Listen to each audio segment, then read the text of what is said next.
Falta menos de un mes para el inicio de la Premier League. Eso es todo lo que queda para que vuelva a rodar el balón. Y ahora mismo, en cada podcast, en cada canal de YouTube y en cada mesa de debate, todo el mundo ha escrito exactamente la misma historia. El Arsenal es el campeón, el Manchester City prepara la era post-Pep Guardiola, el Liverpool se reconstruye bajo las órdenes de Andoni Iraola, el Manchester United está de vuelta en la Champions League. ¿Y el Chelsea? El Chelsea es el blanco de todas las burlas. 10º puesto, sin competiciones europeas, una temporada tan caótica en la que pasaron 3 entrenadores por el banquillo, el segundo club que gastó más y terminó por detrás del Brentford. Todo el mundo ha dado por sentado al Chelsea. Todos han decidido que este es, en el mejor de los casos, un proyecto a 3 años. Y cada uno de ellos está pasando por alto la situación más peligrosa del fútbol inglés. Una plantilla de talento verdaderamente elitista, armada a un precio desorbitado, que ya mostró lo que puede hacer cuando es entrenada como es debido, y que ahora ha sido puesta en manos de uno de los mejores entrenadores jóvenes del planeta. Este es un argumento fundamentado en hechos, en números, en la temporada más autodestructiva que un equipo grande ha tenido en una década, y en las razones concretas por las que esta campaña no dice prácticamente nada sobre la que viene. El Chelsea se acerca y nadie lo está viendo venir.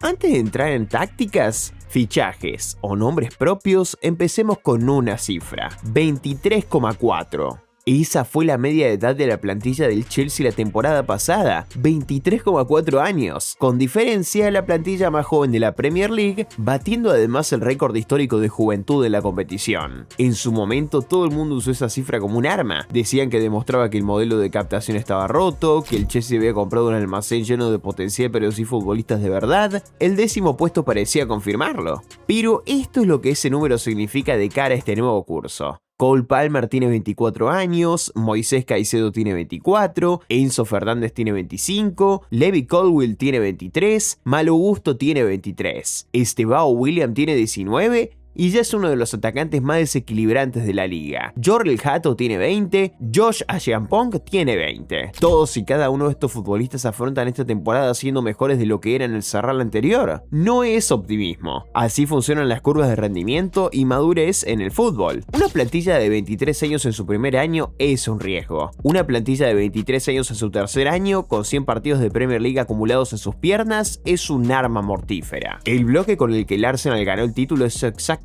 eso. Lo mismo ocurrió con el Liverpool de Klopp. Las plantillas jóvenes parecen un fracaso justo hasta el momento en que dejan de serlo. La plantilla del Chelsea no necesita una reconstrucción. Es un grupo que ya ha sido comprado, que ya ha sido fogueado y que ahora alcanza la edad exacta en la que se construyen los equipos de época. Seamos precisos con lo que pasó el curso pasado, porque el relato que todo el mundo cuenta es equivocado. El Chelsea no sufrió un declive paulatino. El Chelsea fue saboteado por una cadena de acontecimientos que no tuvo casi nada que ver con la calidad de sus futbolistas. Esta es la cronología. Enzo Maresca, el hombre que había ganado la Conference League y el Mundial de Clubes en su primera temporada, informó al club en el otoño de 2025 que podría surgir la oportunidad de suceder a Pep Guardiola en el Manchester City. Después dimitió el día de Año Nuevo de 2026. No al final de temporada, el 1 de enero a mitad de curso, con el Chelsea quinto en la tabla de puestos de la Champions League y vivo en 4 competiciones. Se informa que el Chelsea recibió unas 17 millones de libras por su cláusula de salida. Hoy es entrenador del Manchester City. El club nombró entonces a Liam Rosenior.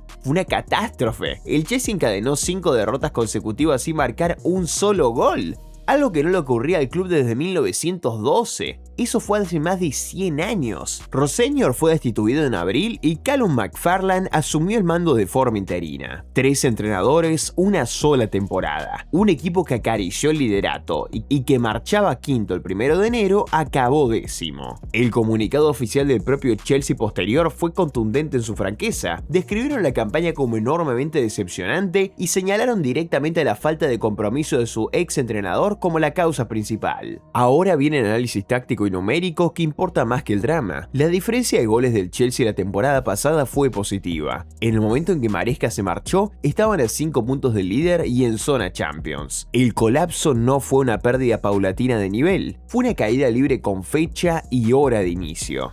Los equipos que caen porque sus futbolistas no dan el nivel siguen siendo malos. Los equipos que colapsan por una crisis institucional o de gestión se recuperan en cuanto la crisis termina. Y la crisis ha terminado. Tener jóvenes de élite no sirve de nada si la institución no aprende de sus propios errores. Y el Chelsea ha tenido 3 tropezones extremadamente caros. La primera lección llegó en la 2022-2023. La primera temporada de Todd Boehly. El Chelsea gastó más de 600 millones de libras en 2 mercados, incluyendo los 106 millones por Enzo Fernández, récord británico en su momento, y acabó 12º, con 44 puntos, el peor registro del club desde 1994. 4 hombres pasaron por el banquillo en esa campaña: Thomas Tuchel, Graham Potter, Bruno Saltor de forma interina y Frank Lampard como técnico de emergencia. La lección fue imposible de ignorar. El dinero sin un proyecto es peor que no tener dinero. La segunda lección llegó con Pochettino y luego con Maresca. El Chelsea aligeró la plantilla, vendió los descartes y ajustó el perfil de edad. Y esta es la parte que se olvida entre tanta burla. Este grupo ya sabe lo que es ganar. En la única temporada completa de Maresca, el Chelsea conquistó la Conference League y el Mundial de Clubes, además de clasificar a la Champions League. Se diga lo que se diga de esta plantilla, no es un grupo que no sepa lo que es levantar trofeos juntos. Sin embargo, el juego de Maresca recibió una crítica constante que resultó ser determinante. El juego de posesión era lento, estéril y al Chelsea le costaba horrores ganar a los grandes de la liga. Dominaban ante rivales de mitad de tabla, pero se mostraban pasivos contra la élite. ¿La lección?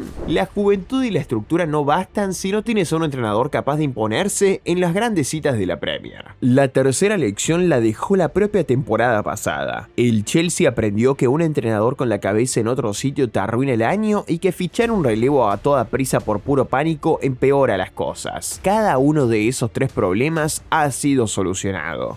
La plantilla ya no está sobrecargada. Marco Curella se marchó al Real Madrid por unos 51,8 millones de libras. Andri Santos recaló en el Manchester United por cerca de 50 millones. Tyreek George se fue al Everton por 24 millones. Son más de 120 millones de libras ingresadas por futbolistas que no entraban en los planes, la prueba de que el club por fin hace el trabajo sucio pero necesario en la planificación de la plantilla. El techo táctico. El Chelsea ha contratado a un técnico cuya reputación se ha forjado imponiendo un estilo con una plantilla joven y venciendo a los mejores equipos del mundo. ¿Y el compromiso? Xabi Alonso ha firmado por 4 temporadas y no ha llegado siendo el segundo plato de nadie. Hablemos con propiedad de Xabi Alonso, porque decir es un buen fichaje se queda corto. Alonso asumió el mando del Bayer Leverkusen en octubre de 2022 con el equipo en puestos de descenso. 18 meses después eran campeones de Alemania por primera vez en su historia y lo lograron sin perder un solo partido de Bundesliga, siendo el primer equipo en la historia en conseguirlo. Sentenciaron el título a falta de 5 jornadas y con 16 puntos de ventaja. Por el camino, fijaron un récord europeo de 51 partidos oficiales invictos y pusieron fin al monopolio de 11 años del Bayern Múnich con una plantilla considerablemente más modesta que la del rey destronado. Este es el dato más relevante de todo este análisis. El mayor logro de Xabi Alonso ha sido de derrocar a un campeón más rico, dominante y consolidado, utilizando un plantel más joven y de menor costo. Esa es exactamente la labor que tiene por delante ahora. Luego pasó por el Real Madrid, un reto de otra naturaleza centrada en gestionar egos y expectativas más que construir un proyecto desde cero. Y ahora aterriza en Stamford Bridge con un contrato de 4 años y una plantilla cuyo perfil se parece de forma asombrosa a la de aquel Leverkusen. Joven, con una técnica exquisita, tácticamente por pulir y necesitada de alguien que le dé un dibujo y un sentido de juego. El fútbol de Alonso no es el de Maresca. El Leverkusen era vertical cuando tocaba hacerlo, empleaba líneas de 3 muy agresivas, atacaba aprovechando la amplitud del campo y era implacable a balón parado y en las segundas jugadas. Anotaron una cantidad disparatada de goles en los minutos finales, la seña de identidad de un equipo trabajado al límite tanto en lo físico como en lo mental. Comparen eso con un Chelsea criticado por su pasividad ante rivales de peso. Es exactamente el ajuste que necesitaba la plantilla. Y hay otro detalle que demuestra que Alonso entiende a la perfección lo que faltaba. Quiso a Granit Xhaka, un futbolista de 33 años que fue su capitán en el Leverkusen invicto. En un vestidor con una media de edad inferior a los 24 años, incorporar a un ganador experimentado no es un fichaje por nostalgia, es la pieza que le faltaba al engranaje. Pasemos al capítulo de incorporaciones, porque aquí es donde el escenario cambia por completo. El gran titular es Morgan Rogers, llegado desde el Aston Villa por una cifra cercana a los 117 millones de libras, lo que lo convierte en el fichaje más caro en la historia de la Premier League. Entendamos lo que representa representa esa cifra. Rodgers era el objetivo número 1 del Arsenal este verano. El vigente campeón lo quería, lo siguió de cerca, pero se negó a llegar a esa cantidad. El Chelsea sí lo hizo. Es el gesto de un club que ya no se achica ante sus rivales cuando sabe lo que necesita. Rodgers tiene exactamente el perfil del que adolecía el Chelsea. Un futbolista potente en conducción que rompe líneas, vertical y con capacidad para llegar a áreas de segunda línea. Sus credenciales no son una promesa, sino una realidad. Jugador joven del año de la PFA en la 2024-2025, MVP del Aston Villa en la conquista de la Europa League anotando en la propia final, y en el Mundial, luciendo el 17 de Inglaterra, dio la asistencia para el gol de Anthony Gordon en la semifinal contra Argentina. No es potencial, es una realidad contrastada en el fútbol inglés hoy en día.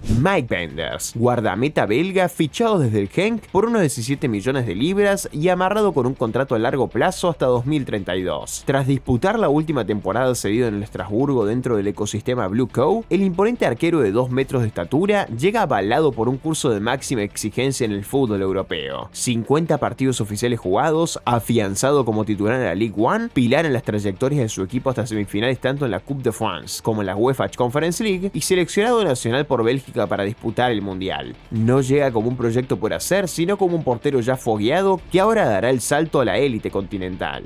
Maxence Lacroix, central internacional francés procedente del Crystal Palace por una cifra cercana a los 52 millones de libras y amarrado con un contrato hasta 2032. Con sus 1,92 metros de estatura, una envergadura imponente y una velocidad sobresaliente para corregir a campo abierto, llega en plena madurez tras afianzarse como uno de los defensores más sólidos de la Premier League y disputar el Mundial de 2026 con Francia. Representa una petición prioritaria para el nuevo proyecto de Xabi Alonso con el fin de dotar a la saga de jerarquía, dominio aéreo y solidez inmediata. No es un perfil para formar ni una apuesta a futuro. Es el central probado en la Premier y maduro que el Chelsea necesitaba para sentarse desde el primer día. Marco Palestra, procedente del Atalanta por una cantidad que ronda entre los 43 y 48 millones de libras. Un lateral internacional absoluto con Italia que ha firmado hasta 2033. La banda de derecha del Chelsea llevaba años de rotaciones sin un dueño consistente. Palestra llega para ser el titular indiscutible. Giovanni Kenda, desde el Sporting de Portugal, por unos 43,5 millones de libras y contrata hasta 2034. Con solo 19 años acumula 86 partidos con el Sporting, 16 de ellos en Champions League y se convirtió en el goleador más joven de la historia del club en Liga, batiendo la marca de Cristiano Ronaldo. Además, lideró a todos los futbolistas sub-20 en ocasiones creadas en las 7 grandes ligas europeas. Emmanuel Emega, delantero procedente del Estrasburgo donde llegó a ser capitán, incorporado mediante la red Blue Cow, Denner del Corinthians por unos 8,7 millones de libras y Dastan Satpayev del Kairat Almaty por unos 2,1 millones, ambos jóvenes para el largo plazo. Gasto total holgadamente por encima de las 215 millones de libras. Hagamos una lectura objetiva de esta lista porque un análisis que exagere las cosas no es riguroso. Rodgers, Lacroix y Palestra llegan para ser titulares de inmediato. Penders es un guardameta que puede ganarse la titularidad si consigue adaptarse pronto. Kenda es un talento puro que puede necesitar un año de adaptación. Emega solo fue titular en 4 partidos de liga el año pasado por lesión y no está probado en este nivel. Denner y Satpayev no tendrán minutos relevantes, así que esta no es una plantilla revolucionada por completo. Es una plantilla a la que se le han añadido 3 titulares de rendimiento inmediato, quizás 4, un comodín con un techo altísimo y mucho futuro. Pero esos titulares eran justo lo que necesitaban. Jamás faltaron efectivos, faltaba una columna vertebral sólida para el plan de juego. Pero lo que diferencia al Chelsea del resto de aspirantes y el que casi nadie habla es que los Blues no disputarán competiciones europeas esta temporada. Todo el mundo lo califica de humillación, aunque en parte es la mayor ventaja competitiva que puede tener un candidato al título, y principalmente uno que reconstruye. Ya lo vimos con el Manchester United la campaña pasada. El Arsenal afrontará la fase de liga completa de la Champions League, además de defender el título de Premier. Lo mismo harán Manchester City, Manchester United, Liverpool y Aston Villa. Eso supone un mínimo de 8 partidos extra, la mayoría con desplazamientos internacionales antes de llegar a las eliminatorias. El Chelsea disputará los 38 partidos de liga, la FA Cup y la Copa de la Liga. Nada más. Alonso dispondrá de algo que casi ningún entrenador de élite tiene: semanas completas entre partido y partido durante casi todo el curso para trabajar en el campo. No para recuperar jugadores, ni para rotar, ni para dosificar cargas, sino para entrenar, para automatizar los saltos en la presión, para ensayar la pizarra a balón parado, para coordinar la posible línea de 3, para implantar una identidad táctica totalmente nueva en un vestidor joven dispuesto a absorberla. El Leicester ganó la liga en 2016 sin jugar en Europa. El Liverpool la conquistó en 2020 beneficiándose de un calendario despejado. Esto no es un detalle menor, es la razón por la que un equipo de mitad de tabla puede convertirse en candidato al título en un solo año. Y hay un efecto esto secundario. La plantilla del Chelsea es lo suficientemente amplia para que jugando un partido por semana, su 11 de gala pueda disputar casi todos los encuentros. El 11 ideal del Arsenal no podrá hacerlo. Analicemos la otra cara de la moneda de forma objetiva, porque un análisis que ignore los peros sería mera propaganda. Ningún equipo en la historia ha ganado la Premier League tras haber terminado 10º la temporada anterior. No es un obstáculo menor, es un abismo histórico que casi nunca se acorta en 12 meses. El calendario del Chelsea es endiablado. El tercer encuentro de liga de Alonso será visitando al Arsenal. En diciembre se medirá al Liverpool en casa, al Manchester City fuera y al Aston Villa en casa en apenas 2 semanas. El tramo final incluye visitas a los campos del Liverpool y del Tottenham. Alonso nunca ha entrenado a un club de la Premier League, su etapa en el Real Madrid no dejó ningún título consagratorio y la pasividad táctica de esta plantilla ante rivales de nombre es una constante demostrada que en un solo verano podría no erradicar. Y siendo francos, las casas de apuestas no lo ven. El Chelsea cotiza quinto o sexto en las apuestas al título. El escenario previsto es pelear por entrar en el top 4, no ganar el campeonato. Todo esto es cierto y hay que decirlo alto y claro. Pero cada una de esas objeciones trata sobre la distancia entre el 10º puesto y el primero. Ninguna se refiere a la calidad de los futbolistas, y la brecha entre el 10º y el primero la temporada pasada no fue de talento, fue de una racha de 5 derrotas seguidas sin marcar, con un entrenador que dimitió el día de Año Nuevo y un fichaje de urgencia por pánico que salió mal. Una plantilla con el promedio de edad más joven de la liga, entrando justo en la ventana donde los equipos jóvenes empiezan a ganar títulos. Un 10º puesto provocado por un colapso de gestión con fecha y hora. Más de 120 millones de libras ingresados por descartes y más de 215 millones invertidas, incluyendo el fichaje más caro en la historia de la Premier League, un futbolista que el campeón quería y por lo que no quiso pagar, un entrenador cuyo mayor logro ha sido completar una liga invicto y derrocar la dinastía de un rival más rico utilizando un plantel más joven y económico, y un calendario despejado de competiciones europeas que le otorga semanas completas una tras otra para construir un proyecto. El Chelsea no es la gran atracción de este verano, todos los focos apuntan al Emirates, al Etihad, a Anfield. Nadie mira hacia Stamford Bridge porque todos han dado ya un veredicto definitivo sobre lo que pasó allí. Así es exactamente cómo empiezan las grandes sorpresas. La pregunta no es si el Chelsea puede ganar la Premier esta temporada. Sinceramente la lógica dice que lo más probable es que no. La pregunta es si alguien se ha parado a analizar en qué se puede convertir esta plantilla con un técnico capacitado al mando y si podrá replicar lo hecho en Alemania. ¿Puede Alonso convertir un 10º puesto en una lucha por el título? ¿O a este proyecto le quedan aún años de trabajo antes de ser aspirante? Déjamelo en los comentarios.